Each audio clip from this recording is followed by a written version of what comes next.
Olá, eu sou a Andrize do blog Sonhos Empoeirados e, como prometido no primeiro vídeo, dessa vez eu tô aqui para falar das séries e dos livros e HQs que eu conferi durante os meses de junho e julho.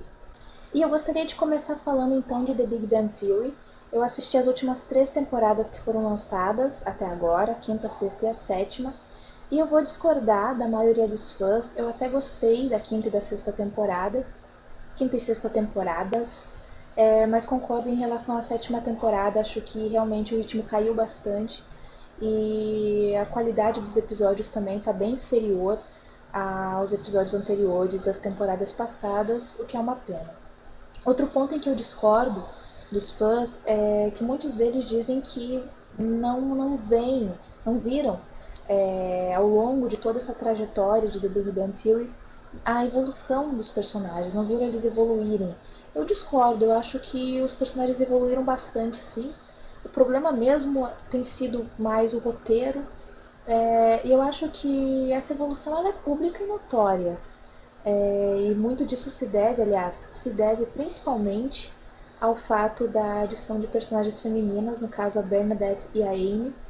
Eu acho que elas foram responsáveis por grandes mudanças na personalidade dos protagonistas e também contribuíram para que eles amadurecessem.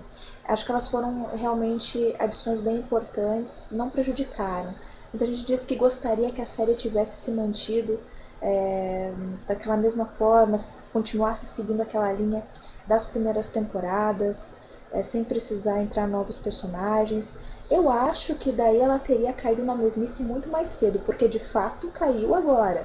Mas se continuasse se focando apenas ali nos nerds solitários, antissociais, que passam a vida jogando RPG no apartamento do Leonard e do Sheldon, já teria ficado repetitiva há muito mais tempo. Na terceira temporada, por exemplo, acho que ela já estaria muito cansativa. Eu acho que as personagens femininas, a Bernadette e a Amy, foram responsáveis por dar um novo fôlego ali para The Big Bang Theory, um fôlego que no entanto já está se esvaindo, já se esgotou. Nota-se a partir ali mais ou menos da metade da sexta temporada que a série está se apoiando cada vez mais nas mesmas piadas, nas mesmas referências nerds, não tem mais muita criatividade, nada de inovador, nada de novo nos enredos, o que é uma pena. E fica a pergunta, a série sobrevive até uma 10ª temporada? Porque até agora, pelo menos nessas últimas 2 temporadas, ficou bem evidente de que as piadas já se esgotaram. Então fica, na verdade, a esperança. Eu gosto muito de The Big Bang Theory, então fica a esperança de que a série se renove, ela traga novidades, quem sabe outras adições importantes no elenco. Mas eu espero que tenha algumas mudanças substanciais, até porque o fato de eles terem um contrato renovado para até uma 10ª temporada não significa que a série vai acabar na 10ª temporada. Estão pensando, a produção já está pensando ali em um ano 11 para The Big Bang Theory. Então vamos ver, nos resta mesmo aguardar. Outra série que eu assisti foi Marvel's Agents of S.H.I.E.L.D., a primeira temporada, que foi concluída. E eu falei muito mal da série no Blog Galeria, que é um dos blogs para o qual eu escrevo. E eu não volto atrás, eu continuo com aquela mesma opinião a respeito dos primeiros episódios. Até a mid-season finale, ela tinha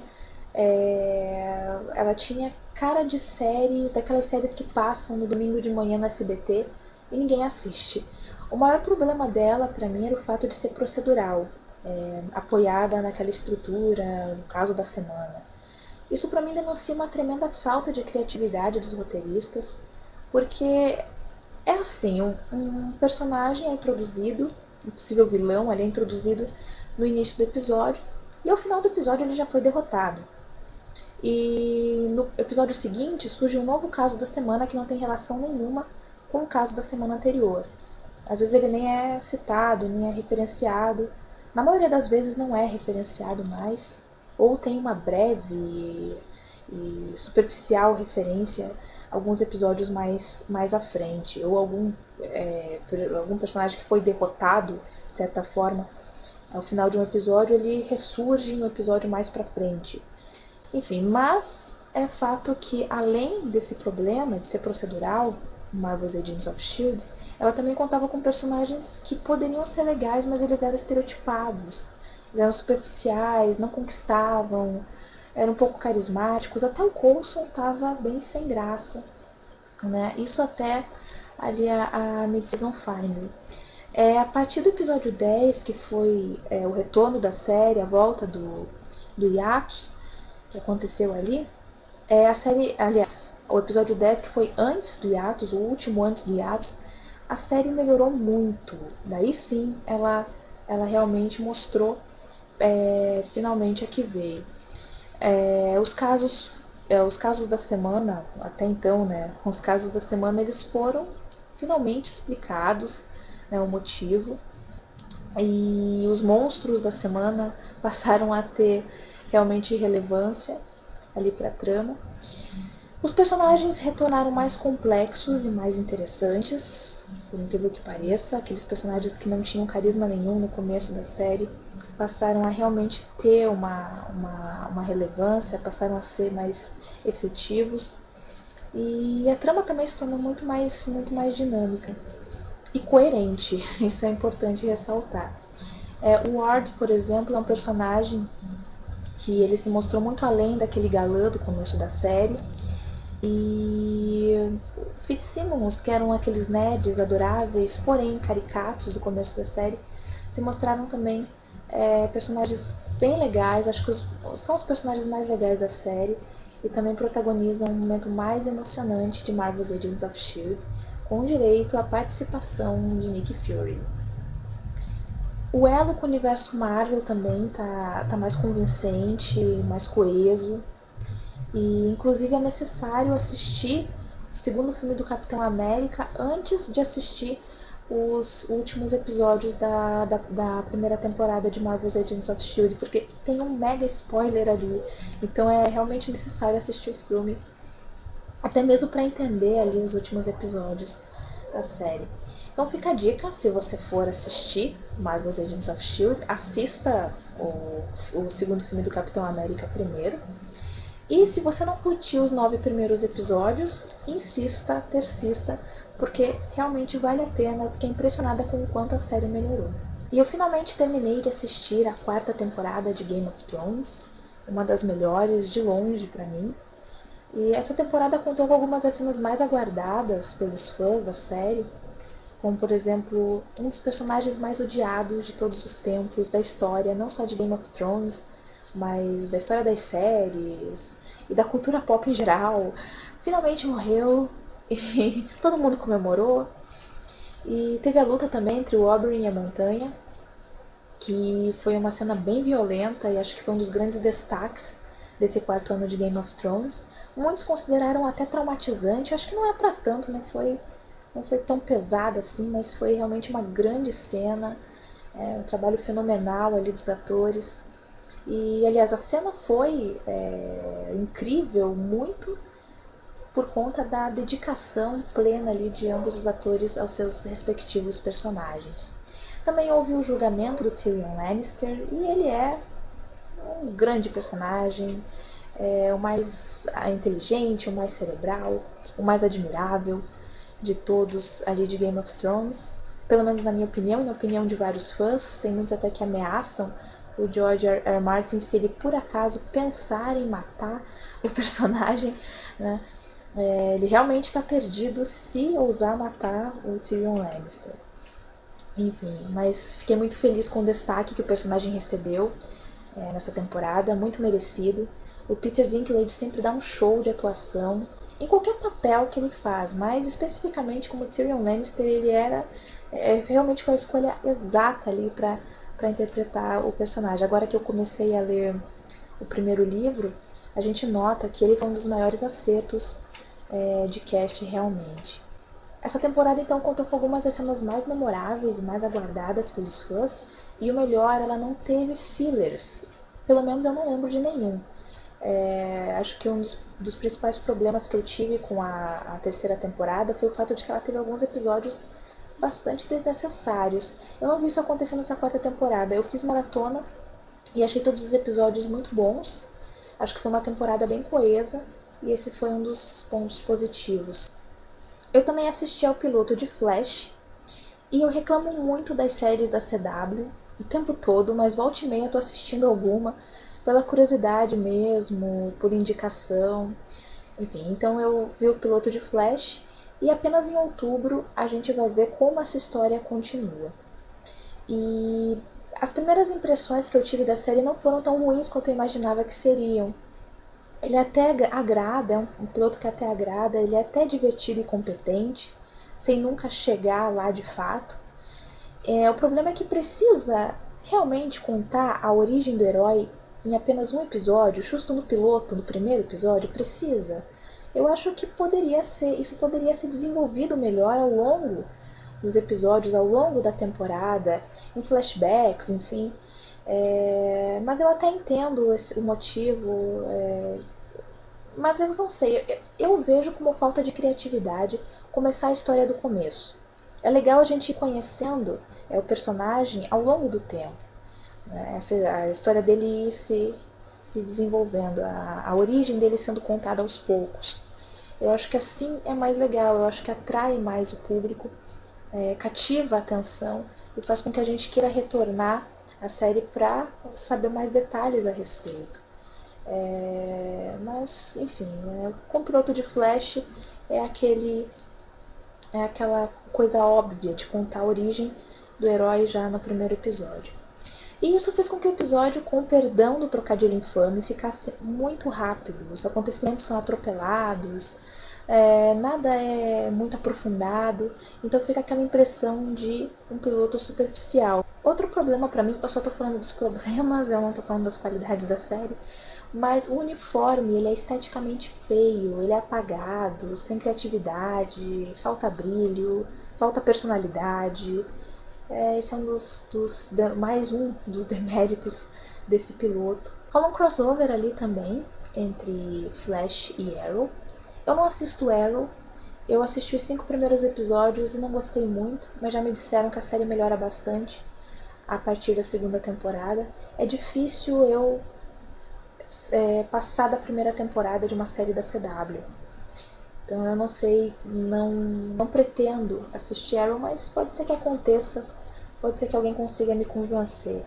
Mas para quem gosta da série, pretende acompanhar Flash, é uma surpresa bem agradável ver os dois heróis ali juntos.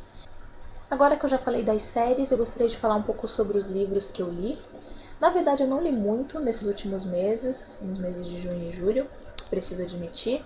Então, eu só vou falar de apenas um livro e de uma HQ, que na verdade é uma releitura, mas depois eu falo melhor sobre isso. Então, começando aqui com O Oceano no Fim do Caminho, do Neil Gaiman, que eu ganhei de presente de uma amiga muito querida, Ana Caroline, lá de São Paulo.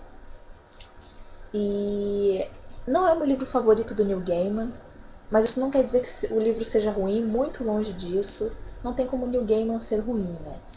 Eu conheci o Neil Gaiman nos quadrinhos, conheci ele com Sandman, acho que a maioria das pessoas conheceu ele com Sandman, já era fã dele nos quadrinhos. Eu fui ler um romance, o primeiro romance que eu li assinado por ele foi há uns 3 anos, que foi o Belas Maldições, que ele escreveu em parceria com o Terry Pratchett, que é sensacional. E depois eu li O Lugar Nenhum, que se tornou um dos meus livros favoritos, já está na minha lista de prediletos de todos os tempos. Então eu esperava muito para ler O Oceano no Fim do Caminho. Não me decepcionei, como eu falei, muito longe de ser um livro ruim, mas eu esperava mais. O mais interessante desse livro é que ele resgata as memórias de infância, né, do protagonista e narrador. E esse protagonista é visivelmente inspirado no próprio autor do livro, Neil Gaiman. A identificação com o protagonista ela é imediata, mas é também melancólica, porque em algum momento que você estiver lendo esse livro, você vai se identificar com o protagonista.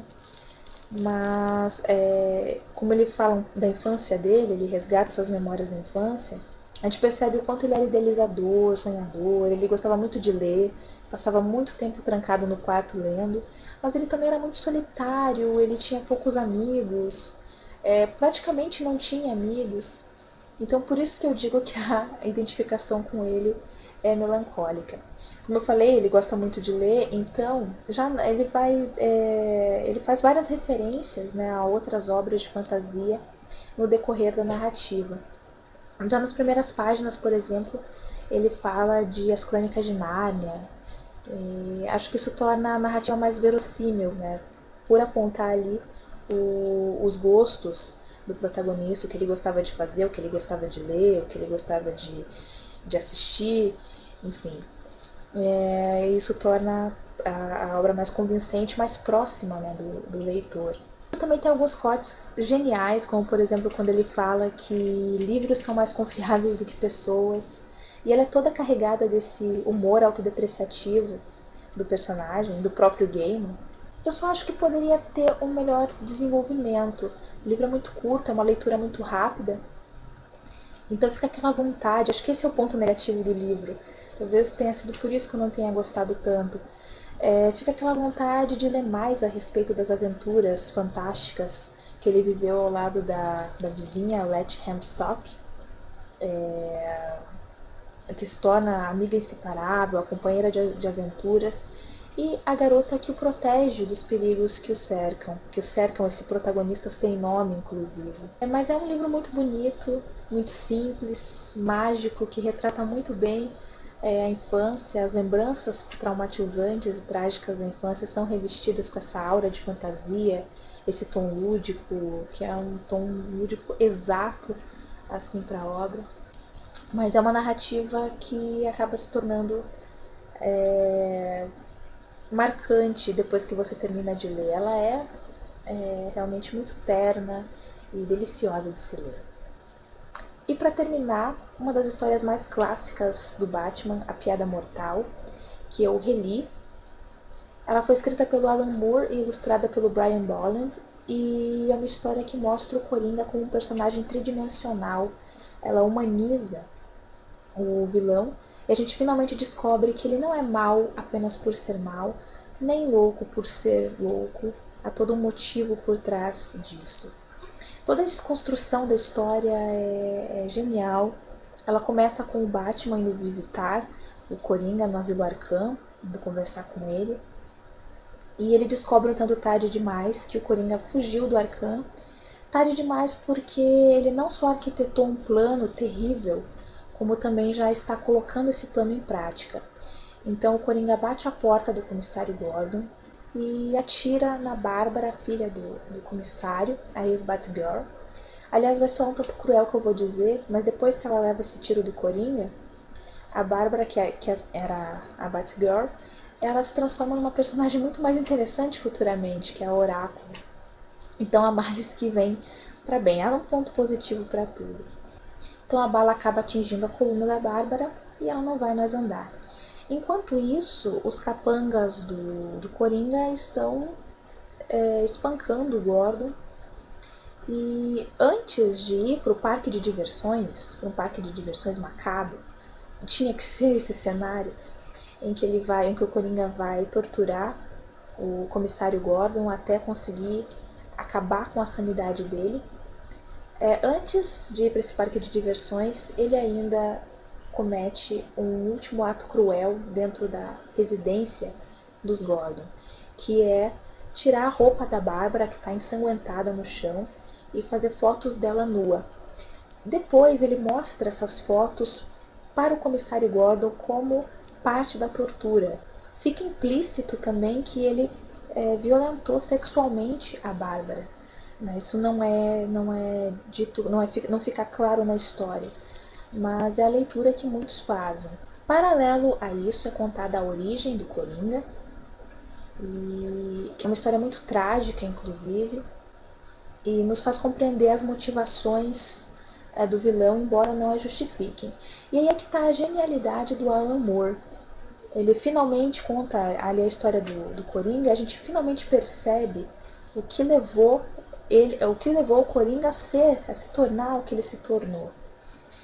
Mas a essa altura do campeonato, alguns quadrinhos atrás, a gente já tinha visto a violência que ele havia cometido contra a Bárbara e o comissário Gordon.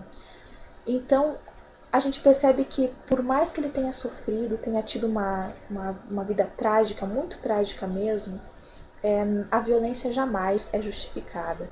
Outro ponto genial é que ele mostra que o Batman e o Coringa têm muito mais semelhanças do que a gente imagina. Ambos foram vítimas de seus passados, são vítimas de seus passados. Ambos tiveram a vida completamente, drasticamente mudada por conta de um dia ruim que eles tiveram na vida. E se tornaram ícones, se tornaram figuras que acabaram engolfando os seres humanos por trás da máscara e da maquiagem. Um se tornou justiceiro, o outro se tornou vilão, mas ambos foram afetados por eventos que ocorreram no passado. O final é tão brilhante quanto o restante da obra. O Batman finalmente dá uma chance de o Coringa se redimir, só que ele diz que é tarde demais, então ele começa a contar uma piada. Ele conta a piada, ele mesmo ri, ele ri muito, ele tem um ataque de risos, e logo o Batman passa a rir com ele. Então nos quadrinhos finais, o Coringa ainda está rindo, e surge o som de uma sirene, possivelmente das viaturas de polícia que estão se aproximando. Nos próximos quadrinhos, ainda tem um feixe de luz entrecortado ali nas poças d'água, e as risadas acabam. E fica aquela dúvida, será que o Batman matou o Coringa? E se ele matou, então foi uma vitória do Coringa, porque então o vilão conseguiu acabar, destruir a sanidade do herói. Então é uma obra extremamente bem construída, a construção psicológica dos personagens é incrível, e é uma obra coesa, filosófica e genial. Então é isso, qualquer dia desses eu volto com um novo vídeo e até lá!